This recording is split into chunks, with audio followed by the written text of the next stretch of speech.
This is Trend Following Radio, where great thinking comes alive. Nobel Prize winners, legendary traders, best-selling authors, and the pros that know what drive us irrational human beings. I am your host, Michael Covel. Not filtered, raw, honest. That's my passion.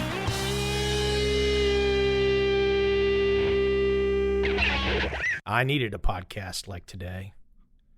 I needed one of those kicks in the you-know-what to remind me that even though an army of 25-year-old Asperger's syndrome programmers in Silicon Valley are telling me that everything's perfect, let's just take a step back and consider.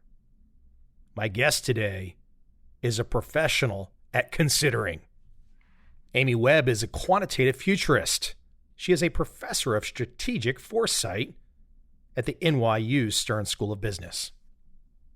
And our conversation today is about her new book, The Big Nine: How the Tech Titans and Their Thinking Machines Could Warp Humanity. Now, I surely don't have the expertise that Amy has, but I've already got a bias going into this conversation because I think we're long past the idea that they could warp us. They have warped us. It's just a matter of how much we allow us to get warped. But without any further delay, let me jump right into this conversation, a very important conversation with Amy Webb.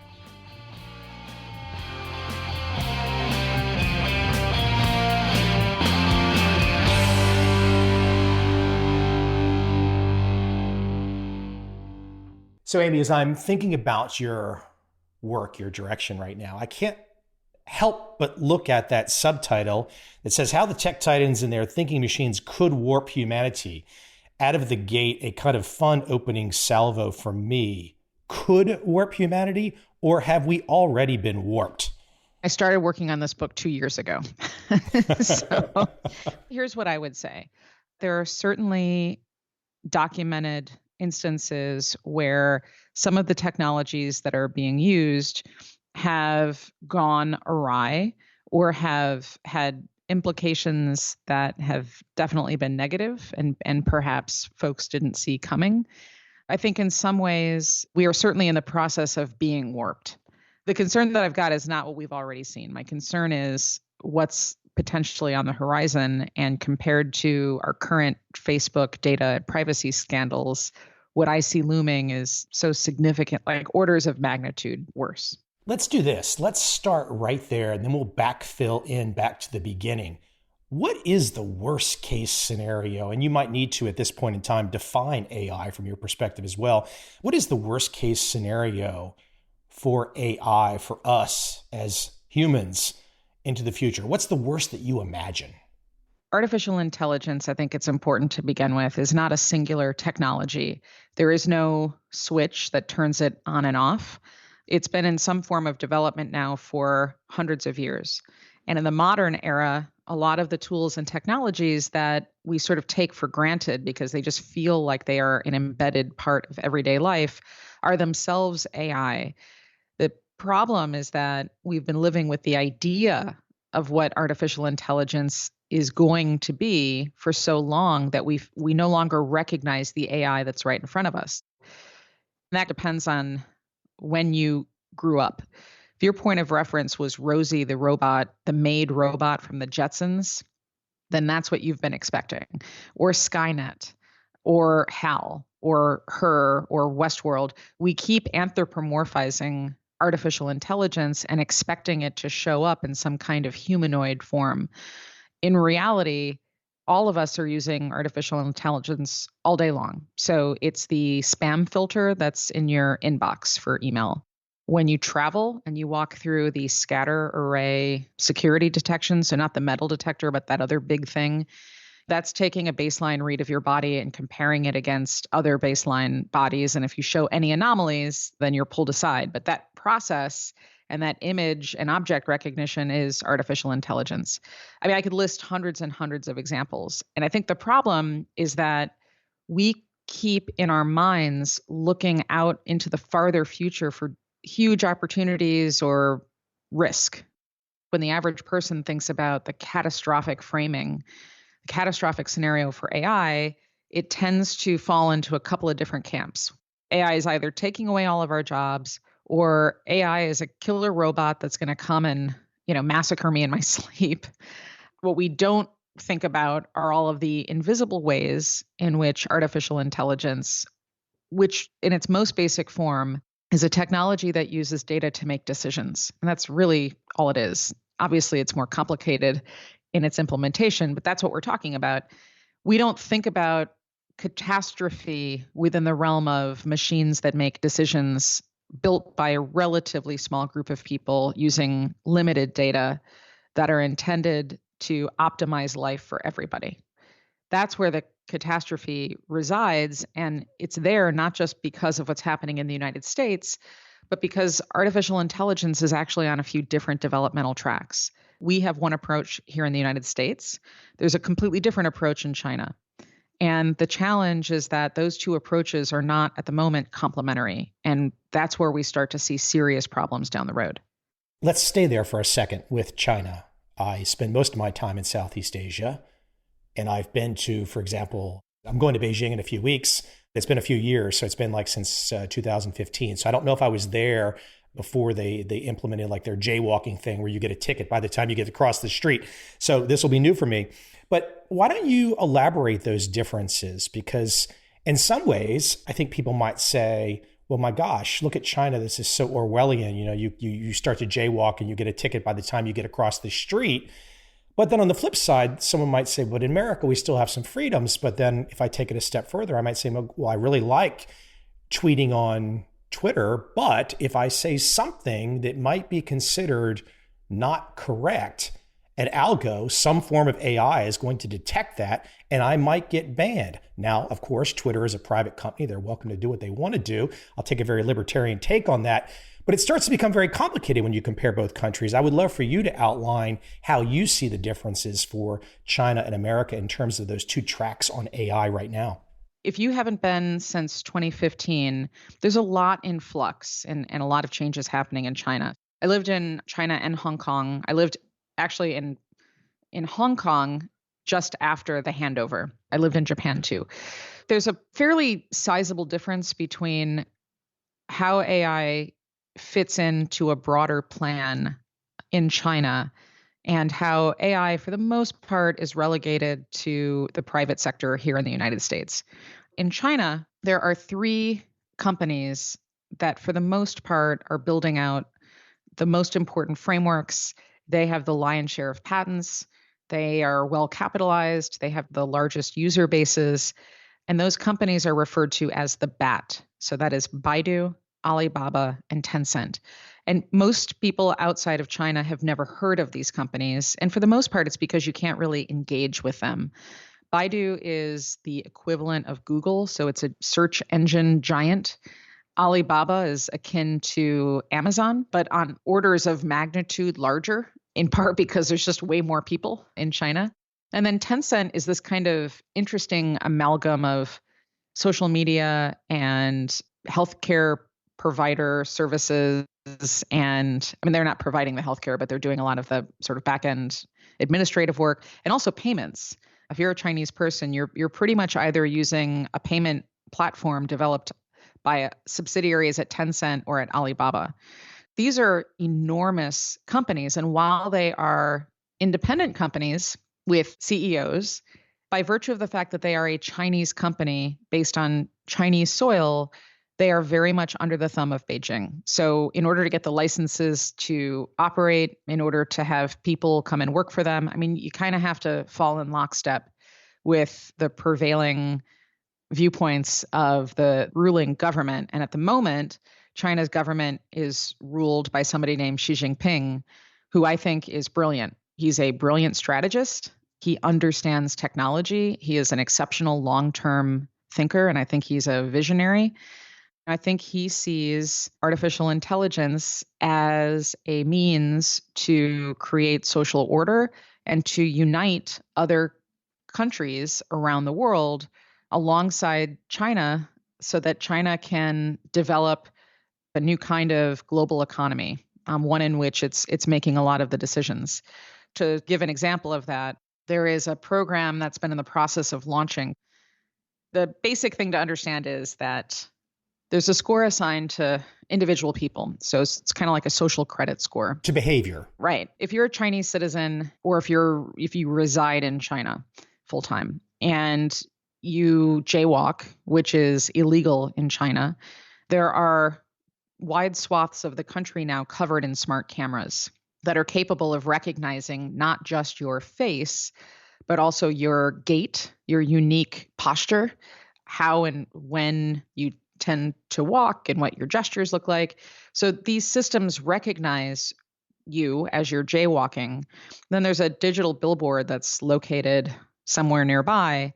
Your face will be shown on that billboard. Your face, your name, where you work, that you've infracted the law, and then that information will likely be sent to your employer automatically to let them know that you've done something wrong. And then ultimately, points will be deducted from your social credit score. The problem is that if you do this enough, if you have too many infractions, the system starts to look at your associates. You may impact their social credit scores or your family's social credit scores. There are also opportunities to earn points for meritorious work. So if you've done something, if you've done a good deed, if you help somebody out, there are ways to report that great behavior, or somebody else might report it, and you'll have points added back. But ultimately, this score is kind of like our financial credit reporting in the United States. If you have a score that's too low, you can't apply for a mortgage and get a house, or at least I hope not. I don't know what our current system is in the post-credit default swap era. But if your score is too low, you can't do certain things. So you have to have a good financial credit score. Well, it's the same kind of idea in China, except that if your score is too low, you can't buy train tickets or plane tickets. You can't travel. According to the Chinese government's own data, last year, 17.5 million people were not allowed to board an airplane because their credit scores were too low. 300,000 people, they had good performance reviews at work and performed meritorious work, and that was great, except that their social credit scores were too low, so they weren't allowed to have those promotions. So you might say to yourself, this sounds Orwellian and horrible, but that's China. They're different. Why do I care? And the reason that we should care about this is because it's not a siloed program. So China has many longer-term strategic plans, and it's part of their governing culture to have longer-term strategic plans. They've done this for many, many years. A lot of those plans go nowhere. This time around, however, I think things are different.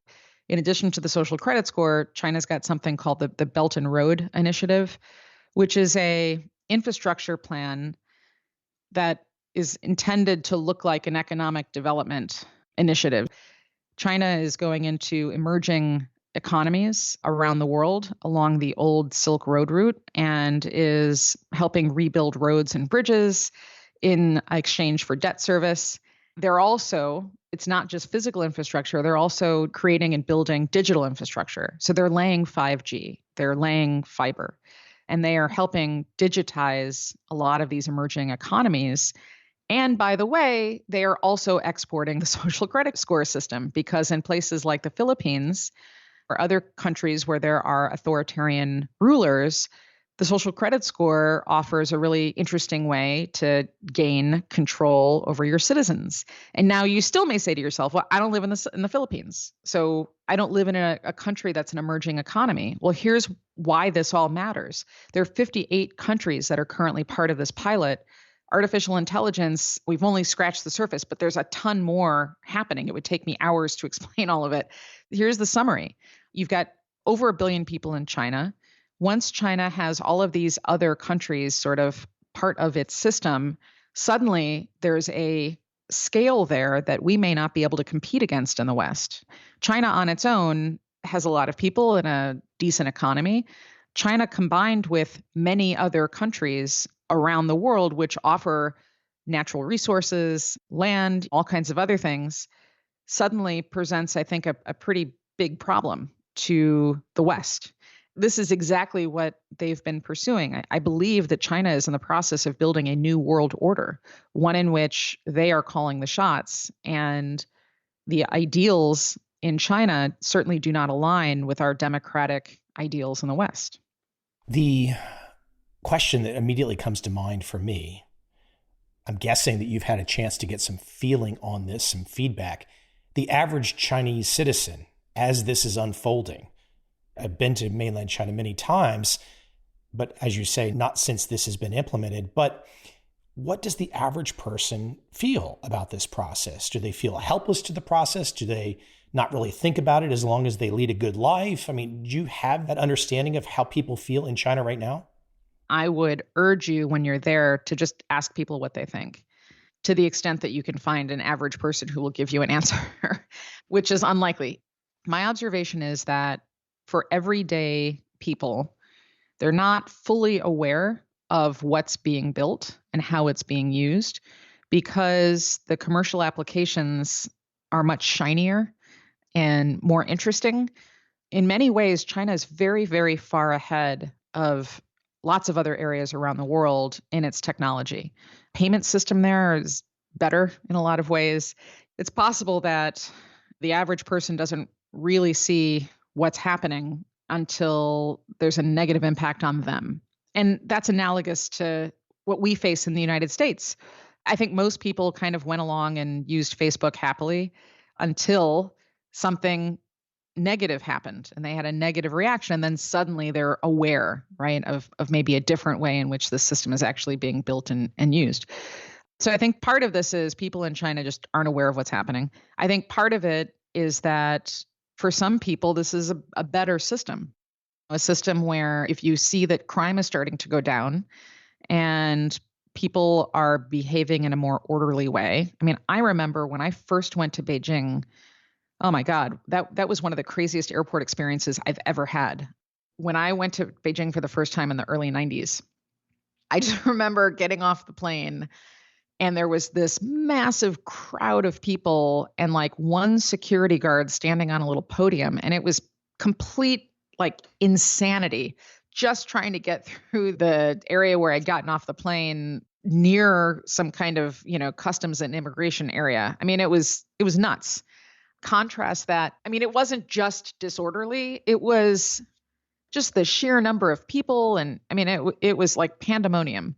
Contrast that with Beijing today. There are facial recognition systems all over the place. You're going to walk through that airport. Your face is going to get recognized as you walk by a digital billboard, like not a huge one, like a little screen. And it'll tell you, hey, you have 8 minutes to get to your gate. You might want to pick up that pace. Just vastly different. I think for some people, they welcome those changes. One other quick thing to point out, all technology crosses geographic boundaries. The problem is that the technology isn't in itself inherently bad. It's how that technology gets implemented. For us in a Western nation, we might look at the social credit system in China and really feel like this is the worst harbinger of doom, right? This is a horrible thing. It's important to note that in China for millennia, part of the culture is one of self-policing and reporting. You have a giant geographic area, you've got villages spread out, and in order to create social harmony, there's sort of a culture of tattletaling. So if you do something bad in your village, somebody else is going to tell on you, and that person is going to move it up the chain to the eventually the leader of that village who will then punish you in some way. So you could also look at the social credit score system as a way of automating a cultural component that's existed for a very long time. So there's that. On the other hand, this exact same system is being used to find and penalize, sometimes in brutal ways, ethnic minorities who live throughout China. Let me take a shift, though, because we could go down the China path for a long time. You've given a great overview as to where things stand right now. I want to shift it to the States, and I want to shift it to, frankly, the title of your book, The Big Nine, which is outlining, I should read the names now. You've mentioned 3 of them. You've mentioned the 3 Chinese firms, Baidu, Alibaba, and Tencent, in the States, making up the rest of the 9 big tech firms that make up the title of your book: Google, Amazon, Apple, IBM, Facebook, Microsoft. As I listen to you talk about China, though, and you talk about the power of AI and how they're using it, and that the culture in some ways is accepting of it as of now. But then, I look at some parts of America, and I saw a video the other day that was outlining in various cities across America a huge rise in homelessness, a huge rise in IV drug use, defecation on the street, these types of things that you would frankly never see in Beijing because of the systems that you just outlined.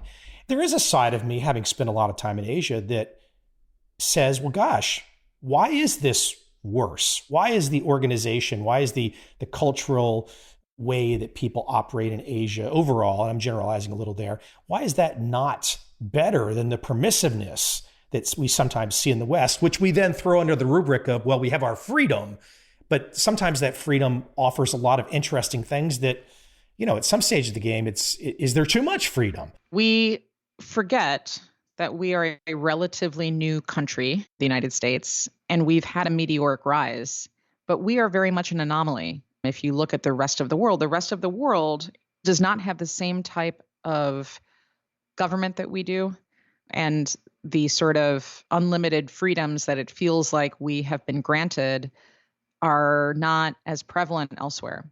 Even in Europe. Europe has a lot of very, very restrictive regulation that does not allow every company and every person to kind of do whatever they want as long as it's not running afoul of the obvious, like murder and stealing. We could have a long conversation probably right now about how Europe is going in terms of their regulation of AI. They might be going the worst in the entire world.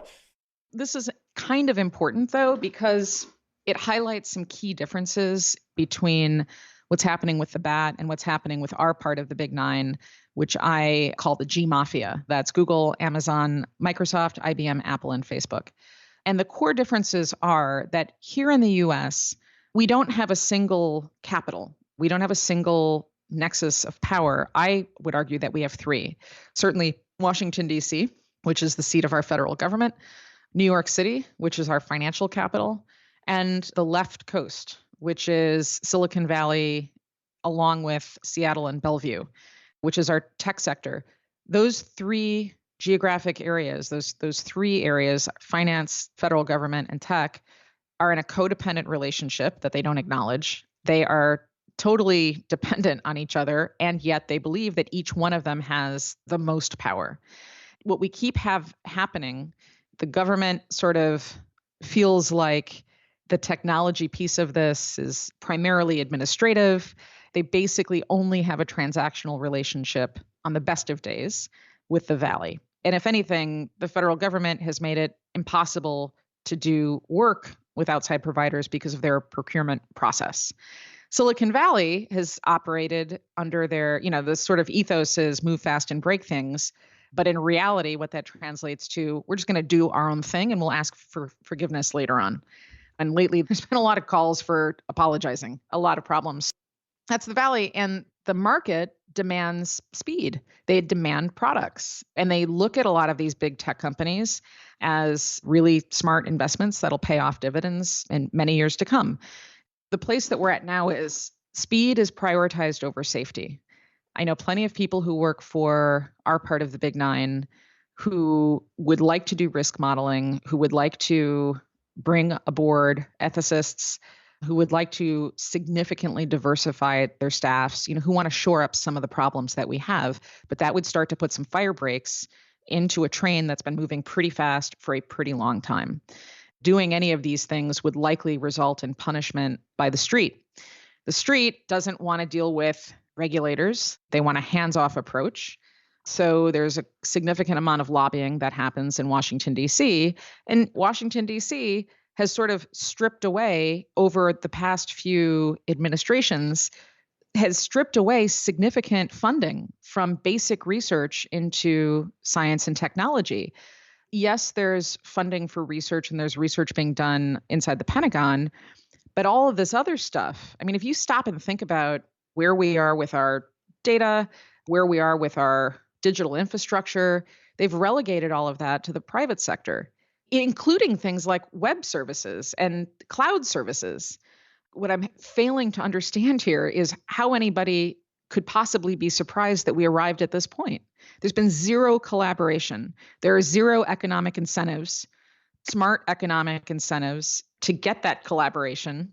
There's not a lot of work developing important and meaningful relationships between these three, and certainly between the Valley and DC.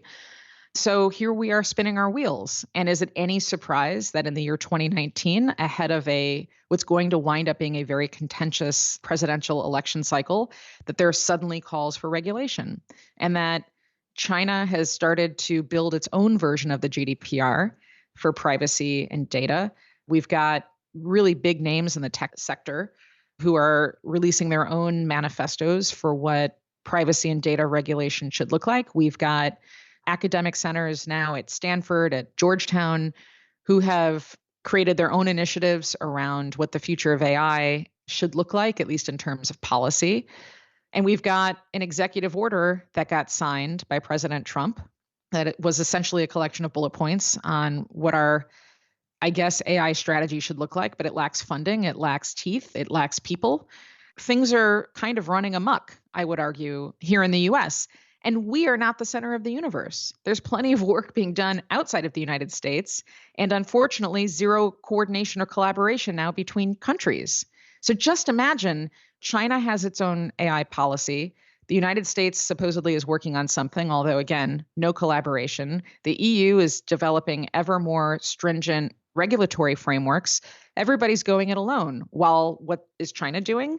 China is consolidating power and moving forward in its own direction. I mean, that should scare the hell out of everybody. It does me.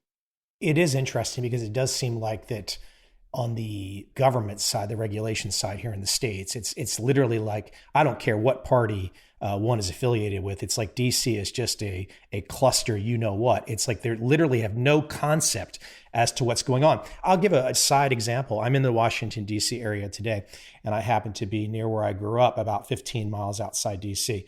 You're around $2 million homes everywhere, right? But the commercial corridor looks desolate. It's been rotted out and like literally empty buildings. 15 miles outside DC, Washington, DC area is promoted as the wealthiest counties in America, like 6 of the top 10.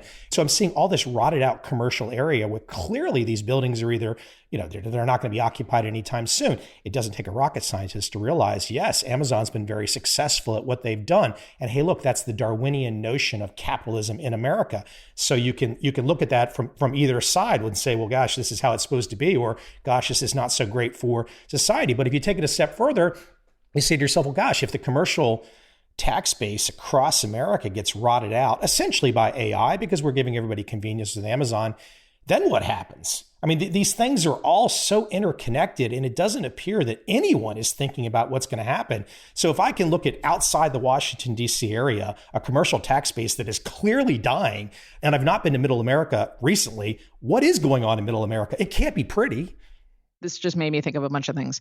One, so I'm politically independent. So regardless of what political affiliation you have, I think a rational, reasonable person would agree that the current situation we're in terms of the vitriol and the lack of collaboration between the parties, that this is not a good thing, right? It's not a good thing for our futures at a critical time, a time in which we need to acknowledge that capitalism in the United States, the way that it has evolved, no longer meshes well with the logic of our existing government structure. That our government structure does not entirely take into account the enormous changes that technology have brought over the past century. What's going to work going forward are not the heavy-handed regulations that might have worked in the past in other cases, or taxes or whatever. We've got to come up with different ways of dealing with the problems that we ourselves are creating. Part of what I explore in the book, and the third part is, well, what are all of the ways in which we could solve these problems? Because some of them relate to AI, obviously, but there are other issues on the horizon that have to do with genomic editing, autonomous vehicles, shifts and changes in home automation. I mean, there's a lot there. And the problem is our legal system is reactive. Our federal system tends to only address issues after they've happened. We do not have a Department of the Future. We don't have some cabinet level person who's in charge of doing the work of a futurist, which is finding and collecting data and building models for that data and then sort of modeling out plausible outcomes for that data. That doesn't happen, and it certainly doesn't happen in a very long-term, long-range way. The skills that you and I have in the jobs that you and I do would be super useful for folks in the government. You mean like thinking? Well, no, but I mean, you study emerging markets and you do risk modeling and you're looking at trending markets. I do the same kinds of things, but looking at technology and the downstream implications of that. We have really good skill sets that would be terrific if people like us had substantive roles within the various government departments, especially if it was people in higher level decision making. I mean, there are some people sprinkled around state who are brilliant, who are trained futurists, who do a lot of this work, but there's just not enough. To kind of put a pin in there for a second, because I want to keep you on to some of your meat and potatoes, but it's just very, very difficult with an entrenched bureaucracy, entrenched politicians, and they really know one skill. They know how to get elected. And once they get there, they really don't have any other skill, in my humble opinion. And I don't care whether someone's on the left or the right. If I just glaze my eyes over and look at these folks in action, they just know how to get elected. They know how to create some emotion to get a vote. And then once they get there, they don't have, for example, some of the background that you might have to really translate their political win to something useful in terms of legislation to potentially account for some of the very issues that we're talking about. And there are some things changing. So like I don't want to get too wonky. There are different government departments that are now building out foresight capabilities, and they are starting to create line items for new staff. And that's great. But it would have been great if we did this 20 years ago. So the question is, how do we move forward? Coming back to your point that you made about Middle America and changes there, I'm originally from the Midwest. I haven't lived there in a long time, but that's where I grew up. I was, as part of the book tour, doing some radio, local radio throughout the Midwest. And a few of these were call-in talk shows. Oftentimes, we think that wherever we are, wherever we're living, wherever we work is a representative microcosm of the rest of the country. Until you leave your bubble, you forget that you're inside of a bubble and that outside of that bubble looks quite different. That's true of me, but that's also true of people who are in the Midwest. I think people on the coasts may have a false interpretation and understanding of what life is like in the Midwest, but people in the Midwest also have the wrong understanding of what it's like on the coasts.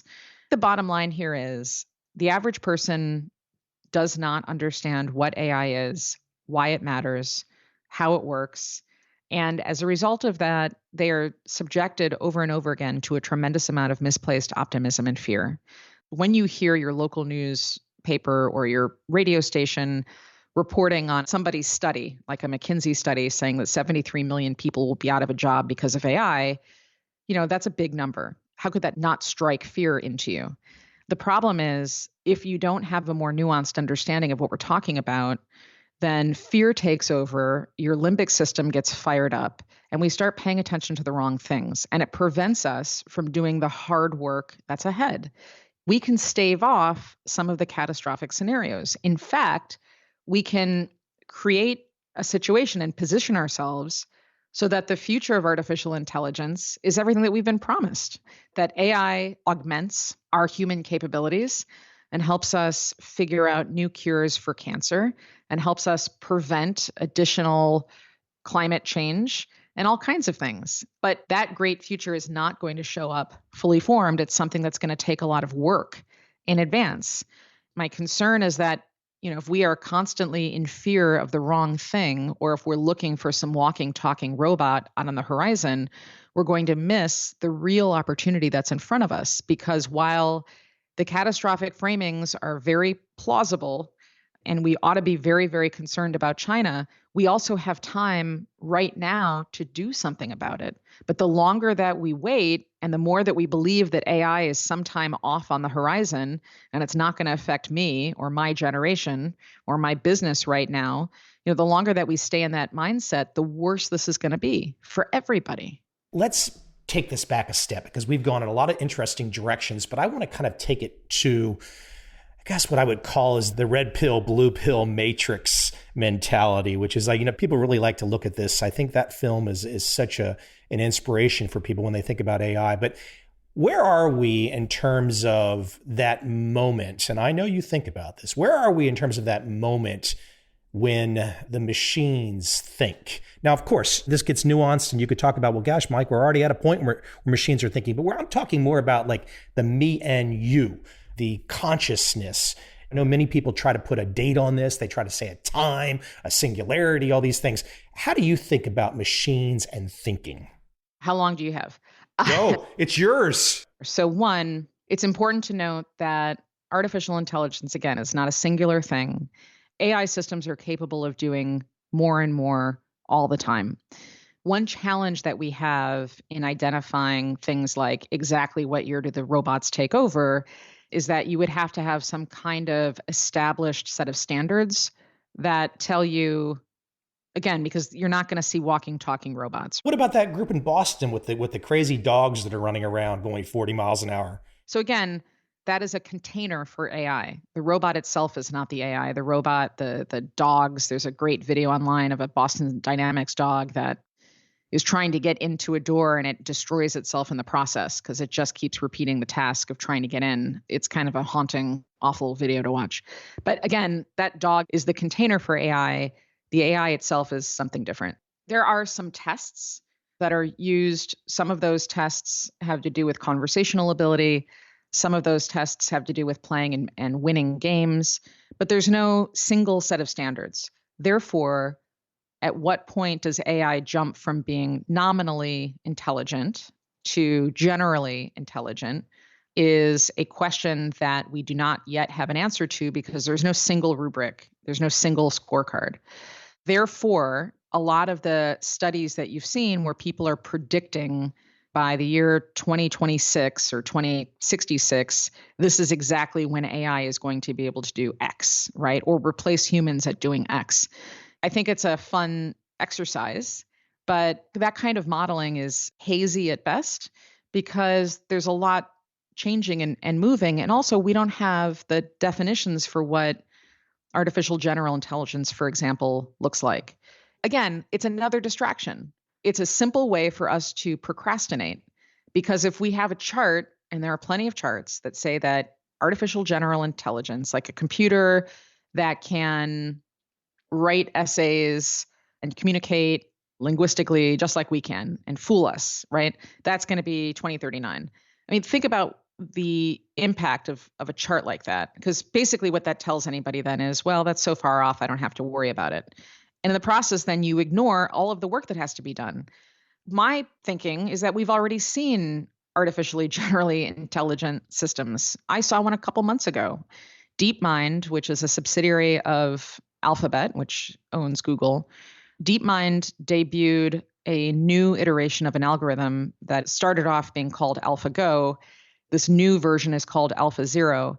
It's a system that is capable of learning how to play checkers, shogi, which is a Japanese form of chess, and Go, which is a complicated game that is played throughout Asia for a long time, has been the high watermark in terms of training AI systems.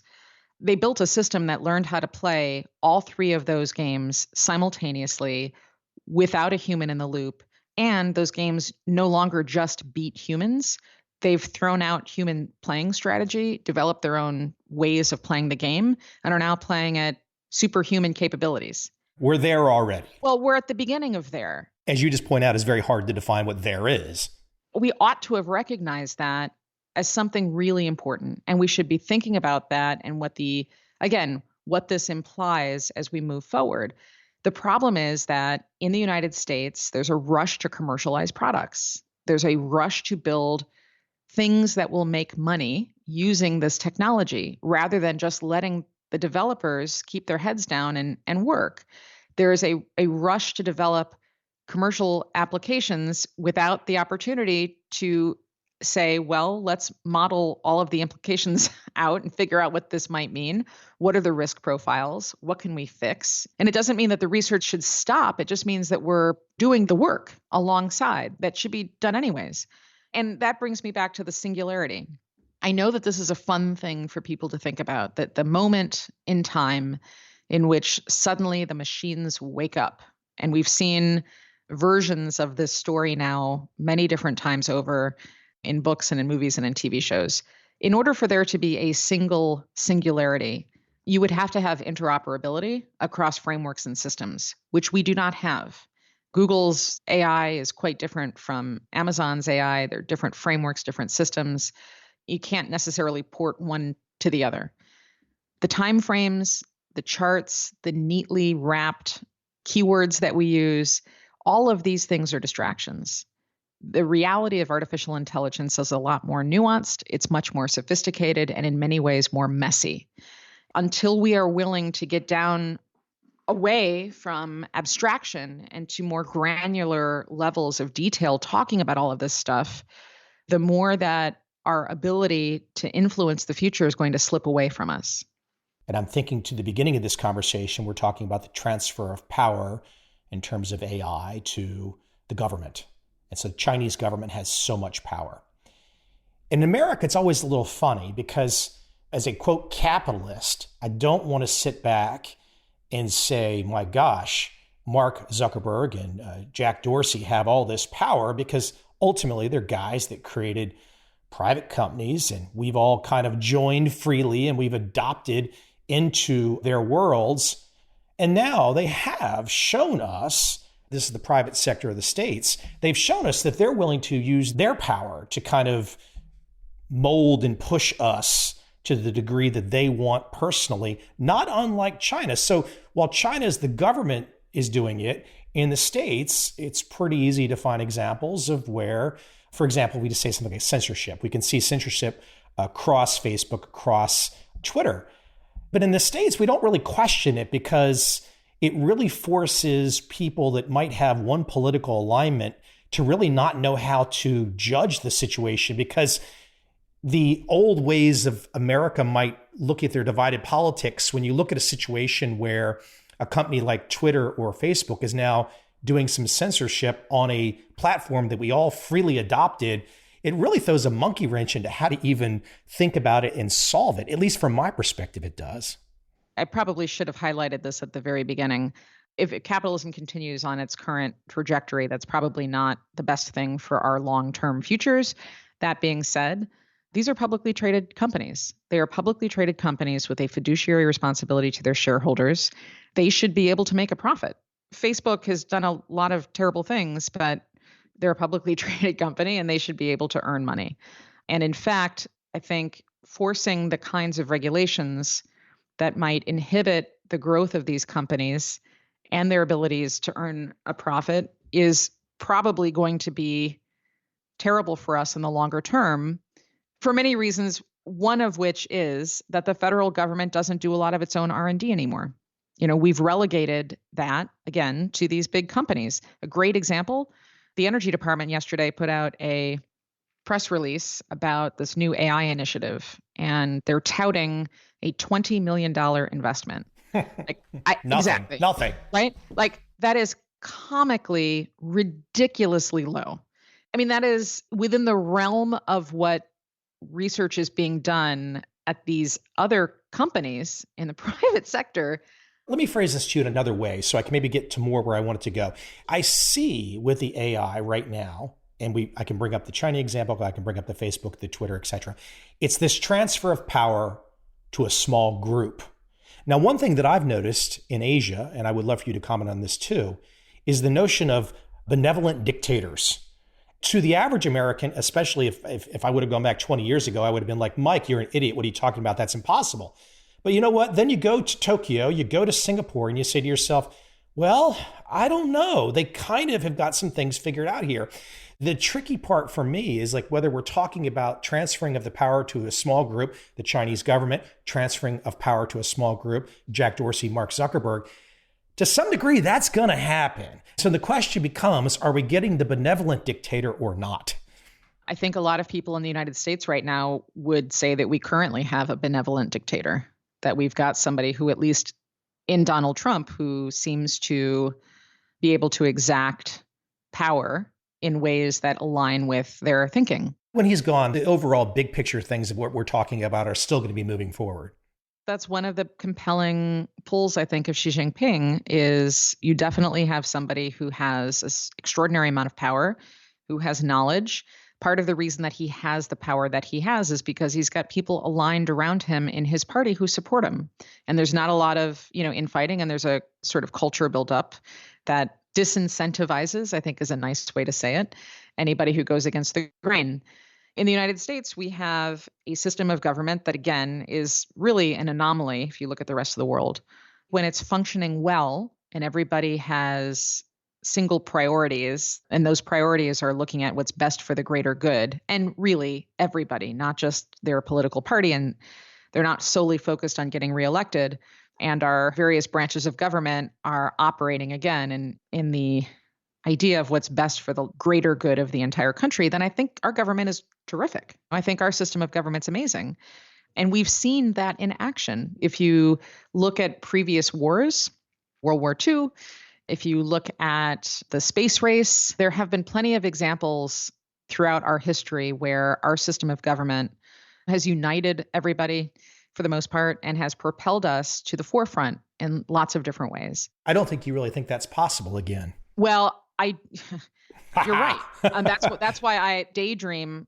I honestly do. I daydream of alien invasions all the time. Now we're getting to the good stuff. This is why we want to have Amy on. Now, the alien invasions. I would love to have aliens amongst us right now. That'd be quite fun.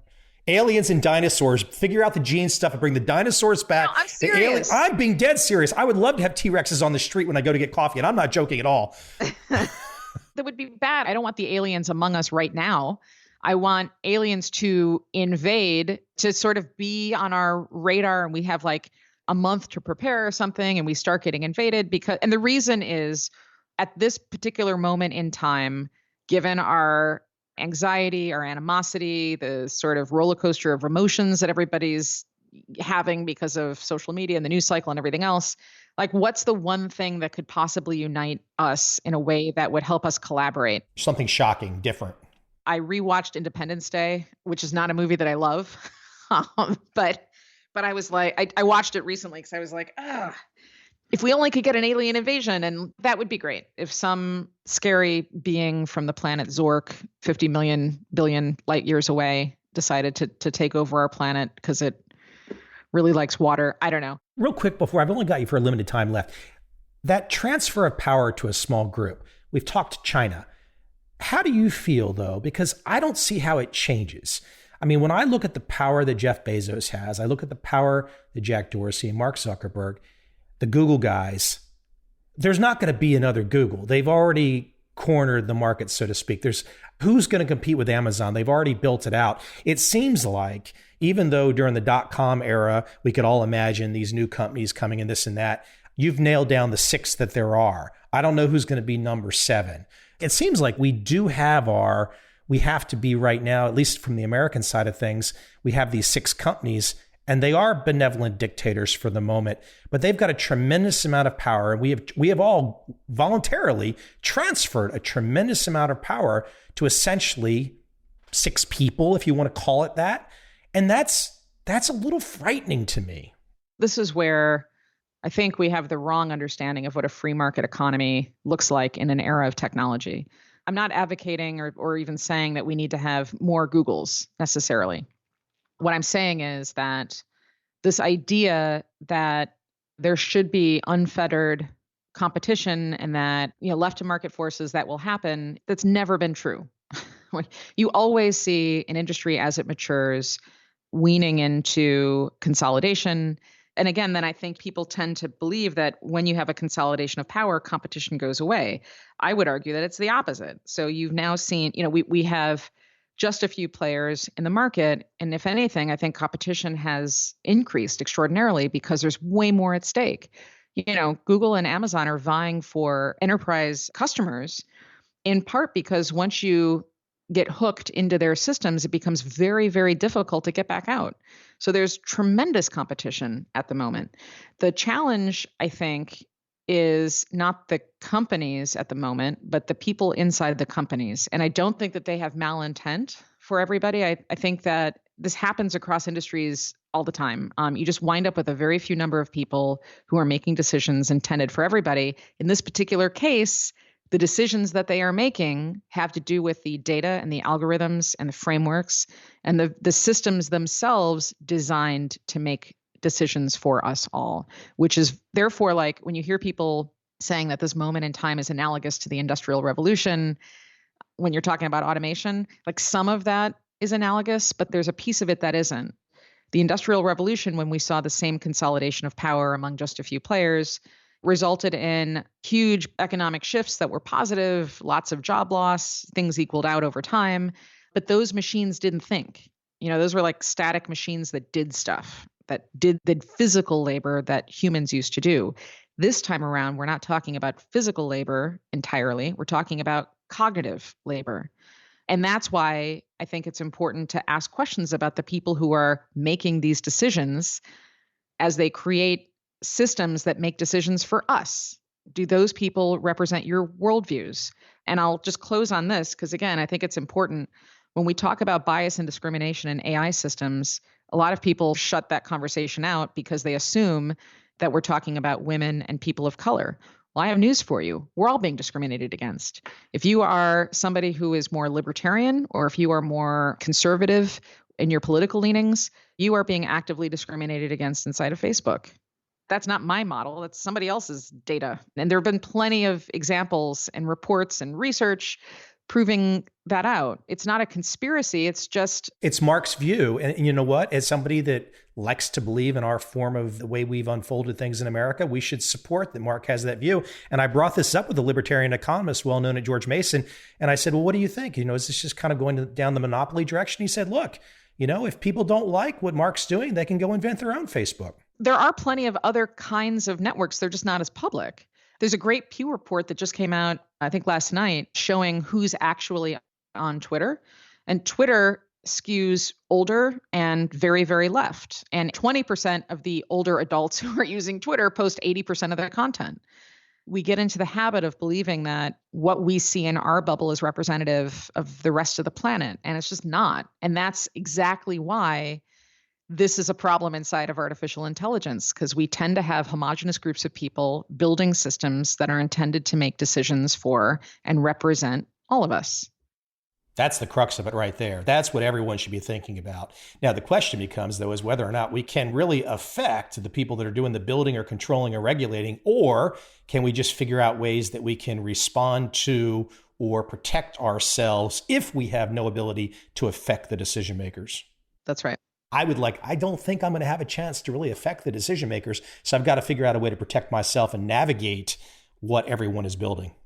That's right. Amy, we could talk forever. I could keep pulling your mind and let you go down the path. The book, The Big Nine, How the Tech Titans and Their Thinking Machines Could Warp Humanity. I don't know. Maybe people are going to think that word could.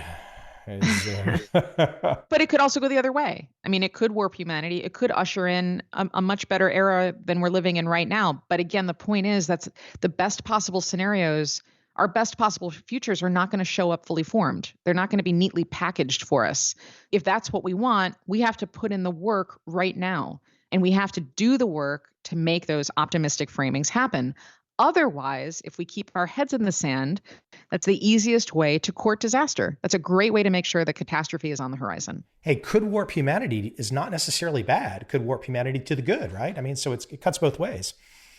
Hey, where's the best place we can send people? Where would you like to direct the audience to? Sure. So if you're interested in all things AI, you can go to my website, which is amywebb.io. It has more about me and the work that I do and stuff about the books that I've written on it. If you're interested in what I do as a futurist and strategic foresight, you can go to futuretodayinstitute.com. I'm the CEO of that organization, and all of our tools and methodology and our research is all free and it's all open source.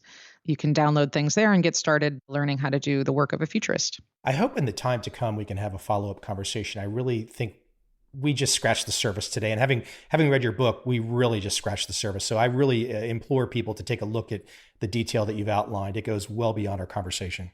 Terrific. Thank you so much.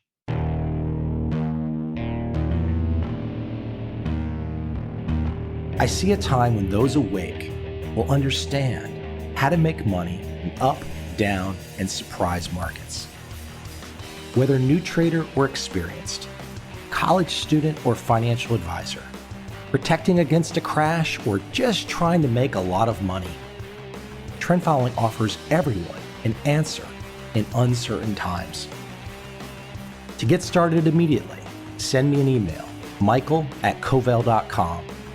I will send you the right trend following steps to take along with my free video.